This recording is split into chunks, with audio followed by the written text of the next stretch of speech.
Well, federal judges have ruled against a Cumberland-County borough's ordinance, which limits the number of political lawn signs a person can display on their property.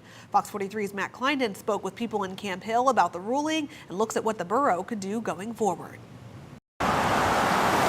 A ruling on local political speech. I can imagine other people getting pretty upset about not being able to have many out. This week, the U.S. 3rd District Court of Appeals ruled unanimously against Camp Hill's ordinance restricting displaying political lawn signs. Dayna Smedley says she doesn't display any political signs on her property, but says the ordinance is too restrictive. I kind of like being able to see what's out there just so I can look up those candidates and make up my own judgment. The original ordinance would limit people to just 2 signs being displayed on their lawn within 60 days of the election.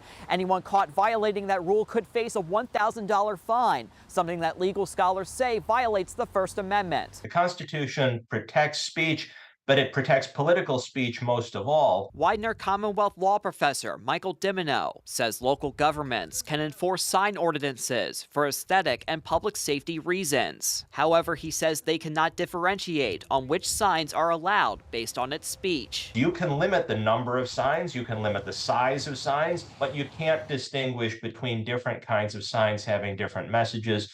And you certainly can't impose greater restrictions on political speech. In a statement, Camp Hill Borough Manager Sarah Gibson says she is disappointed by the ruling and says she is, quote, concerned with the potential sprawling impact it may have on the ability of Camp Hill to meaningfully regulate signs in pursuit of traffic safety and aesthetics. Dimino says Camp Hill Borough can either take their case to the Supreme Court or change the ordinance. Matt Kleindon's Fox 43 News.